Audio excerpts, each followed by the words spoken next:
20 सालों से राजनीति में सक्रिय हैं, लेकिन उनकी पहचान जब शुरू हुई तब 2017 में विधानसभा चुनाव में सपा से टिकट न मिलने पर ज़मीरुल्लाह साहब ने बसपा का दामन थाम लिया था। तभी इन्होंने, जिनकी बात मैं कर रही हूं, सपा में आंदोलन और रैलियों का नेतृत्व कर युवा वर्ग को जोड़ने का प्रयास किया। 2022 में विधानसभा चुनाव में इन्होंने टिकट की दावेदारी कर दी। मुस्लिम वर्ग के अलावा और भी वर्गों से इनको समर्थन मिला, लेकिन एंड टाइम पर इनकी टिकट काटकर अज्जू इशाक को चुनाव लड़ाया गया, जिससे उनको धक्का लगा। उनके समर्थक भी नाराज हुए, मुस्लिम वोट भी बढ़ गए। करीब 5000 वोटों से अज्जू इशाक हार गए और इस दौरान उन्होंने सपा पार्टी में अपनी गतिविधियां कम कर दी और समाज सेवा कार्य करने शुरू कर दिए, जिससे खुश होकर अब बसपा ने उन्हें मेयर प्रत्याशी घोषित कर दिया। नमस्कार, मैं हूं ईशा और आप देख रहे हैं उत्थान न्यूज। और जिनकी बात मैं कर रही हूं आज वो हमारे साथ हैं, और हमारे साथ है सलमान शाहिद जी। सर आइए, आपका बहुत बहुत स्वागत है उत्थान न्यूज़ में। धन्यवाद।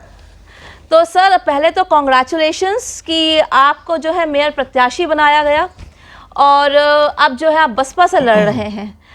पहले अगर हम इंटरव्यू स्टार्ट करें उससे पहले हम जानना चाहेंगे आपके इस पूरे जीवन का, आपका सफ़र कैसा रहा राजनीति में, आपने कब से शुरू करी और अब आपने कितने, हम आपको टाइम टू टाइम देखते हैं, आपको एक दो बार हमने कवर भी किया है, कोर्ट में आपने वाटर कूलर्स लगवाए हैं, बहुत जगह जगह आपने लगवाए हैं, तो हम आपको कवर भी करते रहते हैं। तो थोड़ा सा आपने जो भी समाज के लिए कार्य किया और कब से आपकी राजनीति का सफ़र कैसा रहा अभी तक? धन्यवाद ईशा जी। सबसे पहले मैं बहुत धन्यवाद देता हूं उत्तर प्रदेश की पूर्व मुख्यमंत्री हमारी नेता बहन कुमारी मायावती जी का, जिन्होंने मुझको अलीगढ़ नगर निगम से महापौर का प्रत्याशी घोषित किया। मैं आपको बता दूं, आपके चैनल के माध्यम से लोगों को भी बताना चाहता हूं, मानव सेवा हमारे संस्कार में है और मेरी अपनी सोच है, एक सामाजिक व्यक्ति ही एक अच्छा राजनेता बन सकता है। जिस व्यक्ति के मन में समाज सेवा नहीं होगी वो समाज की सेवा नहीं कर पाएगा और कहीं ना कहीं जो वो दायित्व निभाने जा रहा है, चाहे वो विधानसभा के सदस्य का हो, नगर निगम के महापौर का हो, लोकसभा के सदस्य का हो, जब उसके मन में मानव सेवा नहीं है तो वो कोई कार्य मेरी समझ में जनता की भलाई का नहीं कर सकता जी। हमने पिछले 20 साल जनता की सेवा रात और दिन की। जिस दल में थे उस दल के लिए बहुत निष्ठा और ईमानदारी से काम किया। क्योंकि आज जो समय है, समय और समाज की मांग को देखते हुए जो आज प्रदेश और देश में हालात बन गए, उस हालात को देखते हुए जब तक आपके साथ आप सर्व समाज को लेकर नहीं चलेंगे, हिंदू मुस्लिम सिख ईसाई सबको साथ लेकर नहीं चलेंगे, तो आप निश्चित तौर पर सफलता नहीं पा सकते जी। बहुजन समाज पार्टी एक देश की ऐसी पार्टी है जिसका नारा है सर्वजन हिताय सर्वजन सुखाय। ये हमारी नेता का नारा है। उसके अलावा जो मेरी अपनी सोच है, मैं अलीगढ़ में सभी जाति, सभी धर्म, सभी वर्गों को साथ लेकर चलता हूँ। बहुजन समाज पार्टी के वोट के सहारे और सर्व समाज के वोट के सहारे, मैं कहीं ना कहीं अपने समाज के वोट के सहारे निश्चित तौर पर अलीगढ़ नगर निगम की महापौर सीट बहुजन समाज पार्टी की झोली में डालने का काम करूंगा और जनता की सेवा करने का काम करूंगा। जैसा भी आपने मुझसे पूछा, हमारे जो व्यक्ति एक सोच रखता है, जिस व्यक्ति के पास एक सोच होती है, वो कुछ ना कुछ करने का प्रयास करता है। हमारे यहाँ अलीगढ़ ने विधायक, सांसद, मंत्री और मुख्यमंत्री भी दिए, लेकिन अलीगढ़ जनपद में किसी भी जनप्रतिनिधि ने अपनी सरकारी निधि से भी पीने के पानी की कोई व्यवस्था नहीं कराई, कहीं कोई प्याऊ नहीं लगाया। मेरे द्वारा अपने निजी स्रोत से 100 से अधिक प्याऊ सार्वजनिक स्थानों पर, मंदिर, मस्जिद, गुरुद्वारा, चर्च, प्रमुख चौराहा, जहां आम जन का सीधा जुड़ाव हो, वहां लगवाने का काम किया। जैसे आपने अभी बताया कि कोर्ट में, कोर्ट कचहरी आदमी जाता है, जब आदमी बहुत पीड़ित होता है तभी कोर्ट कचहरी जाता है, और वहां उसको अगर ठंडा पानी मिल जाए तो कहीं ना कहीं वो अपने मन, उसका मन संतुष्ट हो जाता है, उसकी पीड़ा कम हो जाती है। तो हम सभी समाज से हमारी जिम्मेदारी बनती है कि समाज के प्रत्येक व्यक्ति की पीड़ा कम करें। जी। और उसके अलावा अभी हम लोग बीते दिनों एक ऐसे दौर से गुजरे जहां सब ने अपनों को खोया।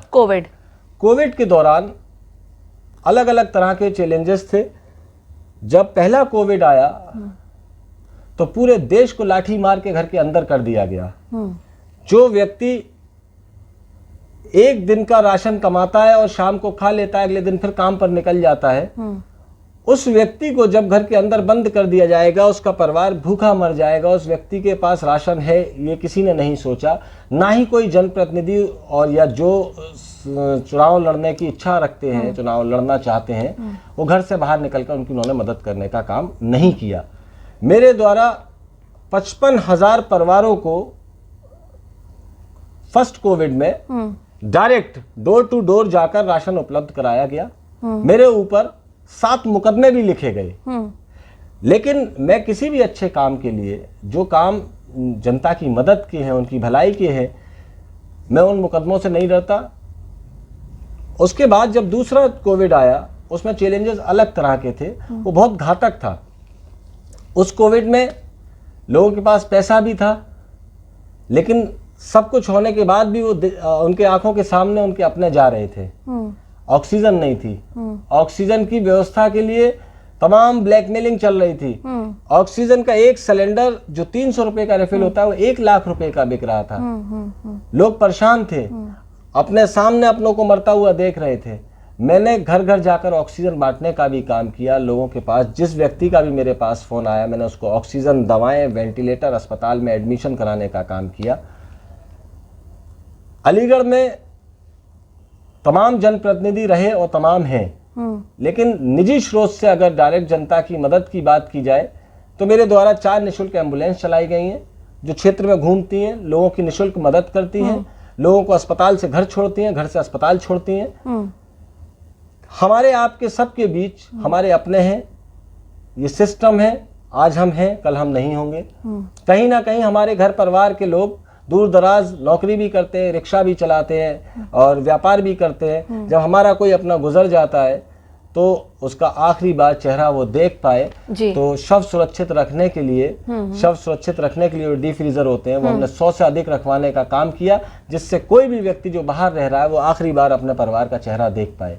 तो जो सामाजिक काम है, समय समय पर जब भी जरूरत हुई, सर्दी में लोगों को कंबल की जरूरत रहती है, तो हमारी आप मतलब जितने भी सामाजिक कार्य हैं वो आप करते हैं, जितने भी सेवा कार्य करता हूं, और ये हम सबकी जिम्मेदारी बनती है। और मैं सभी जनप्रतिनिधियों से, सभी चुनाव लड़ने वाले लोगों से भी अपील करूंगा कि समाज में अच्छे कामों के लिए जहां मुझसे जो सहयोग और समर्थन चाहिए, मैं उनका भी समर्थन करने को तैयार हूं, लेकिन सोच जो है मानव सेवा की होनी चाहिए।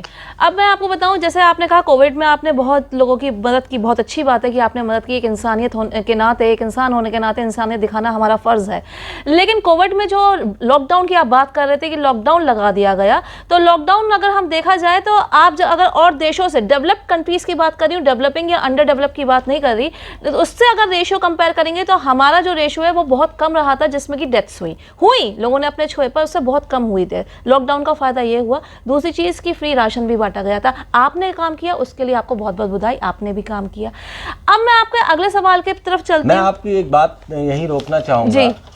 सरकार की जिम्मेदारी होती है, जो लोग व्यवस्था में होते हैं उनकी जिम्मेदारी होती है वो राशन भी बांटे और व्यवस्थाओं को भी देखें। बिल्कुल। लेकिन कहीं ना कहीं जो राशन बांटा गया वो अपर्याप्त था। वो राशन जो है पात्र लोगों तक पहुंचा ही नहीं, उसका बंदर बाट हुआ, लोग जो है भूखे मरे, लोगों ने बहुत परेशानियों का सामना उठाया।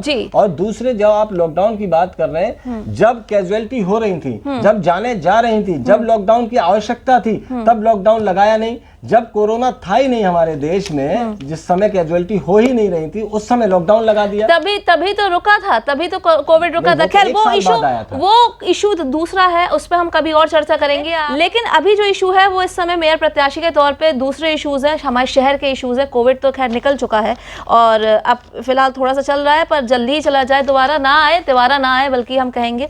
खैर, तो अब जब हम बात करते हैं आपके मेयर प्रत्याशी होने की, हमने फुरकान साहब से जो आप ही की पार्टी के हैं उनसे बात करी थी। उन्होंने जब हम आपको इंटरव्यू भी दिखा सकते हैं, जब हम गए थे उनसे इंटरव्यू लेने, उन्होंने एक बात कही थी कि जब वो जो भी काम करते हैं नगर आयुक्त उनका साथ नहीं देते। उन्होंने ये भी कहा था कि हम काम ही नहीं कर पाते क्योंकि कोई ना कोई दिक्कत आ जाती है। इस दौरान हमने उनसे काफ़ी सवाल पूछे तो हर सवाल में उनका यही रहा था कि हम जो है काम इसलिए नहीं कर पाते कि पूरी तरह से हमें समर्थन नहीं मिलता। आपको नहीं लगता कि ऐसा लोगों का कहना है, हमारा कहना नहीं है? प्रदेश में जो पार्टी है, क्योंकि क्या होता है कि जब अच्छे काम होते हैं तो जो भी जनप्रतिनिधि हो, कोई भी पार्टी का हो, मैं किसी भी पार्टी की बात कर रही हूँ, वो अपने ऊपर ले लेता है कि मैंने काम किया। अगर वो काम नहीं कर पा रहा तो वो सरकार, प्रदेश सरकार हो या राष्ट्र की सरकार हो, उस पर छोड़ देता है। तो ऐसा लोगों का कहना है कि जब समर्थन ही नहीं मिलता, जब आप काम ही नहीं कर पा रहे, तो प्रदेश सरकार और जो हमारा यहाँ मेयर जो भी मेयर बने वो एक ही सरकार का ना हो, जिससे कि मैं आपको ये चीज़ क्लियर कर दूँ, जिससे कि जो भी काम सही हो या गलत हो जिम्मेदारी उसी की हो। कम से कम ये कहने को ना मिले कि हम काम नहीं कर पाए क्योंकि हमें जो है सरकार ने समर्थन नहीं दिया या हमें सपोर्ट नहीं किया। देखिए, पहले तो मैं आपकी ये बात क्लियर कर दूं, ये व्यक्ति और मैन टू मैन डिजर्व करता है। फुरकान साहब बहुत अच्छे इंसान हैं, शरीफ इंसान हैं, और उन्होंने जो प्रयास किया जितना कर सकते थे, चूँकि हर एक, मान लीजिए उस समय जो नगर आयुक्त रहे हो उनकी सोच अलग हो, अब जो नगर आयुक्त हैं उनकी सोच अलग हो, और जो मेरे कार्यकाल में नगर आयुक्त आएंगे उनकी सोच अलग हो। तो ये मैन टू मैन डिजर्व करता है। लेकिन मैं सबको साथ लेकर जनता की भलाई के जो भी कार्य होंगे उसमें रुकावट नहीं आने दूंगा। और जो आप ने कहा कि एक ही पार्टी की जिम्मेदारी हो, तो ये तो डबल इंजन के बाद ट्रिपल इंजन, खुली गुंडई का इनको लाइसेंस मिल जाएगा। अच्छा गलत जो चाहेंगे वो करेंगे, कोई अंकुश लगाने लेकिन आपको समर्थन मिलेगा कहीं ना कहीं। एक स्वस्थ लोकतंत्र के लिए विपक्ष का मजबूत होना जरूरी है। सातों विधायक भारतीय जनता पार्टी के होंगे, सांसद भारतीय जनता पार्टी के होंगे, जिला पंचायत अध्यक्ष भारतीय जनता पार्टी के होंगे, तो लोग न्याय के लिए जाएंगे कहां? जब तक एक मजबूत विपक्ष नहीं होगा, एक आदमी बात रखने वाली लोगों का नहीं होगा, तो लोगों को न्याय कैसे मिलेगा? तो मैं तो आपके चैनल के माध्यम से भी अलीगढ़ महानगर की सम्मानित जनता से अपील करता हूं कि लोकतंत्र को भी बचाने के लिए एक मजबूत विपक्ष को मजबूत करें।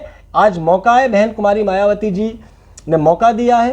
आज बहुजन समाज पार्टी के पक्ष में माहौल है। बहुजन समाज पार्टी का जो कैडर वोट है वो पूरी तरीके से लामबंद है। उसके अलावा सर्व समाज का वोटर जो मेरे साथ लामबंद है, उनके सहयोग से मैं निश्चित तौर पर सफलता प्राप्त करूंगा। अब आपने कहा विपक्ष का मजबूत होना जरूरी है, चलिए ठीक है, वो भी हम मानते हैं आपकी बात, लेकिन मेयर के राइट्स क्या हैं? मैं आपसे इसलिए पूछ रही हूँ क्योंकि उन्होंने कहा कि हमें जो है कुछ राइट्स ही हमें नहीं मिलते हैं। मैं आपसे आपके थ्रू जनता को बताना चाहती हूँ कि मेयर के राइट्स क्या हैं, वो आप बताइए कि हम क्या कर सकते हैं। क्योंकि जब, जैसे कि फुरकान साहब से बात की, और भी क्या कहते हैं, यहाँ पर 4 बार तो बीजेपी के ही मेयर रह चुके हैं, जनता उनसे भी खुश नहीं है। वो भी हम आपको सर्वे में दिखाया कि जनता उससे भी खुश नहीं है। तो जो मेयर के जो राइट्स हैं वो जनता जानना चाहती है कि वो उनका हक क्या है, वो क्या कर सकते हैं। क्योंकि अगर मेयर के पास कोई हक है ही नहीं, कोई राइट्स है ही नहीं, सब कुछ नगर आयुक्त को करना है, सब कुछ प्रदेश सरकार को करना है, तो फिर मेयर एक ऑर्नामेंट की तरह इस्तेमाल करते हैं, या कहते हैं कि व्हाइट एलिफेंट सफ़ेद हाथी की तरफ, जिससे सिर्फ सरकार के खजाने से कुछ ना कुछ खर्चा उनको क्योंकि गाड़ी दी जाती है, उनको गनर्स दिए जाते हैं, सिर्फ इसलिए होते हैं। या मेयर कुछ कर भी सकता है? अगर कर सकता है तो बताइए। देखिए, मैं आपके चैनल के माध्यम से बता दूं, किसी भी जनप्रतिनिधि के जिसको जनता ने चुना है उसके राइट असीमित हैं, मेयर की शक्तियां असीमित हैं। मैं जनता की भलाई के लिए जो जिस कार्य में जनता की भलाई है, जो मेरे स्थानीय निकाय क्षेत्र में होगा, अलीगढ़ नगर निगम की सीमा में होगा, उस सारे कामों की जिम्मेदारी मेरी है। अलीगढ़ के जनता के साथ अहित नहीं होने दूंगा। नगर निगम के जो भी सीमा में, स्थानीय निकाय क्षेत्र की सीमा में जितने मेरे वोटर हैं, 9 लाख वोटर की जिम्मेदारी मेरी है। मैं उनके साथ अहित नहीं होने दूंगा। मेरे पास अगर जनता ने मुझको चुनकर महापौर बनाया, असीमित शक्तियां रहेंगी, मैं किसी का अहित नहीं होने दूंगा। अब हम आपकी पार्टी की बात करते हैं। आपकी पार्टी बहन मायावती जो रही हैं, ये आपकी सीएम रही हैं एक वक्त में, और आपको शायद याद भी हो कि एक NRHM घोटाला रहा है। आपका नेशनल रूरल हेल्थ मिशन करके रहा है, जिसमें 6 लोगों की मृत्यु हुई थी, जिसमें 2 सीएमओ थे और एक ऑफिसर जो कि हिरासत में जब थे तभी उनकी मौत हो गई थी, किसी तरह से उनकी डेथ हो गई थी, उनको मार दिया गया था। खैर, मर्डर हुआ था बेसिकली इन 6 का। उस घोटाले के बारे में आप क्या कहेंगे? अगर उन्होंने उस लेवल का 10,000 करोड़ का घोटाला किया है तो जनता फिर से उनको विश्वास दिखाए, इस पार्टी को विश्वास दिखाए? देखिए, जिस समय बहन कुमारी मायावती जी की उत्तर प्रदेश में सरकार थी तो उत्तर प्रदेश में कानून का राज था। लोग असुरक्षित महसूस नहीं करते थे। अपने आप को सुरक्षित महसूस करते हुए लोगों ने बहुत बेहतर करने का प्रयास किया। बहुत विकास हुआ उस समय 2007 से 2012 तक। मेरा दल भले अलग था, लेकिन सच्चाई ये है कि उस समय कानून व्यवस्था का राज था। तो कहीं ना कहीं मिसप्रचार कर दुष्प्रचार कर जिस घोटाले की आप बात कर रही हैं, वो घोटाला, उस घोटाले में बहन कुमारी मायावती जी ने कार्रवाइयाँ भी की थी। उस घोटाले को मीडिया ने दूसरे एंगल से दिखाया गया। उससे कहीं बड़े घोटाले आज भारतीय जनता पार्टी की सरकार में हो रहे हैं। किसी आदमी की हिम्मत नहीं है कि उन घोटालों को उजागर कर पाए, क्योंकि बुलडोजर जो है स्टेटस सिंबल बन गया उत्तर प्रदेश सरकार का। यदि कोई व्यक्ति सरकार से सवाल पूछना चाहता है तो बुलडोजर उसके दरवाजे के बाहर खड़ा हो जाता है, तो वो अपने सवाल को अपने मन में रख लेता है। तो मैं बार बार आपके चैनल के माध्यम से कहना चाहता हूँ कि स्वस्थ लोकतंत्र के लिए विपक्ष का मजबूत होना बहुत जरूरी है। लेकिन उसके बाद आपका यूपी में ग्राफ गिरते हुए नजर नहीं आ रहा। कहीं ना कहीं जो है उन्होंने घोटाला तो किया है, ये तो पक्का है, क्योंकि उस वक्त जब घोटाला हुआ है तो सरकार उन्हीं की 2014 में आई है। बीजेपी उससे पहले हो चुका था ये घोटाला। तो एक मैं सवाल तो आपको नहीं लगता उसके बाद, क्योंकि जितने एक्टिव आप उस वक्त हुआ करती थी आपकी पार्टी, आज उतनी एक्टिव नहीं है, तो सभी देख रहे हैं। देखिए, उसको भी मीडिया ने बहुत खूबसूरती से लड़ाई को 2 दल के बीच बांट दिया, भाजपा और सपा। और कहीं ना कहीं मैं जिस कम्युनिटी से ताल्लुक़ रखता हूँ, अल्पसंख्यक समुदाय को ये लगा कि समाजवादी पार्टी भारतीय जनता पार्टी को रोकने में सक्षम है। जबकि सच्चाई ये है कि जब तक दलित मुस्लिम गठजोड़ नहीं बनेगा इस प्रदेश में, इस देश में, तब तक जो है परिवर्तन नहीं होने वाला।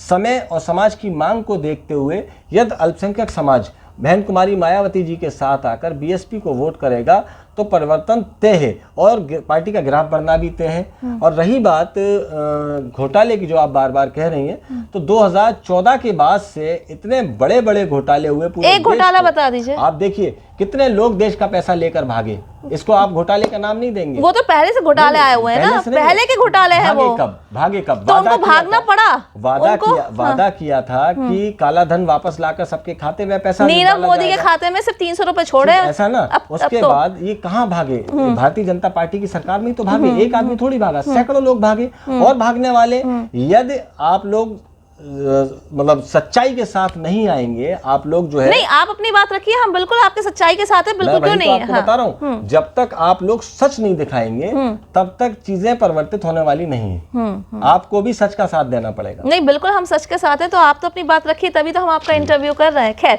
अब आते हैं अगले मुद्दे पर। अगर मान लीजिए आप मेयर चुने जाते हैं, आपको यहाँ के समर्थन मिलता है, क्योंकि आपके पहले भी बीएसपी से मोहम्मद फुरकान साहब रहे, और आप दोबारा बीएसपी अगर आती है तो आप किन मुद्दों पे काम करेंगे? आप कैसे जनता की सेवा करेंगे अगले 5 सालों में? देखिए, मेरे जो प्रमुख मुद्दे हैं स्थानीय निकाय क्षेत्र की सम्मानित जनता की जो सीधे भलाई के हैं, जिसमें मैं निकाय क्षेत्र के प्रत्येक घर में शुद्ध प्योरीफाई वाटर पहुंचाना चाहता हूं टैंकर के माध्यम से। जो वाटर कूलर लगाए हैं वो तो लगे हैं, उसके अलावा उनकी भी संख्या बढ़ाई जाएगी और टैंकरों के माध्यम से door to door RO water हम पहुंचाएंगे। ठीक है। दूसरा, प्रत्येक नगर निगम वार्ड में प्रत्येक पार्षद को लेकर, पार्षद और महापौर का संयुक्त कार्यालय बनाकर प्रत्येक वार्ड में वहां हम जन सुनवाई करेंगे। जनता की समस्याओं को सीधा सुनकर वहीं समाधान करने का काम करेंगे। तीसरा, प्रत्येक वार्ड में नगर निगम द्वारा संचालित जो पूर्व से स्कूल हैं या जो नहीं भी हैं, जिस वार्डों में नहीं है वहां स्कूलों की स्थापना कराएंगे। जो पूर्व से संचालित हैं उनमें शिक्षा का स्तर बेहतर करेंगे, क्योंकि जब एक हर व्यक्ति अपने बच्चे को संत विद्यालय OLF और बड़े 3 डॉट्स कृष्णा इंटरनेशनल बड़े स्कूलों में नहीं पढ़ा सकता, और जब वो बड़े स्कूलों में नहीं पढ़ा सकता तो वो उसका बच्चा कहीं ना कहीं शिक्षा के क्षेत्र में पिछड़ जाता है। हम प्रयास करेंगे कि नगर निगम द्वारा जो संचालित स्कूल हो उनमें हम शिक्षा का स्तर बढ़ाएं, और स्कूल अगर नहीं है तो वहां हम स्कूल बढ़ाएं। 90 वार्ड हैं उसमें 90 वार्ड से उन सब में। चौथा, प्रत्येक मोहल्ले में ऐसी व्यवस्था बनाएंगे जो मोहल्ला क्लिनिक नगर निगम के सरकारी खर्चे पर वहां हम उसकी स्थापना कराएंगे, ताकि छोटी छोटी बीमारियों के लिए जो लोग। इसके फंड्स हैं आपके पास? इसके फंड्स जो है, आप मेरा मुद्दा सुन लीजिए, उसके फंड्स भी हम बता देंगे आपको। पांचवा, जो स्थानीय निकाय क्षेत्र का गरीब, कमजोर, बेसहारा वोटर है, कहीं ना कहीं अगर उसके पास पैसे का अभाव है और वो गंभीर बीमारी से पीड़ित है, तो हमारी जिम्मेदारी बनती है कि हम उसके जीवन की रक्षा करने का काम करें। उसके लिए हम नगर निगम से ऐसी व्यवस्था बनाएंगे ताकि वो इलाज के अभाव में वो अपना जीवन उसको ना त्यागना पड़े। और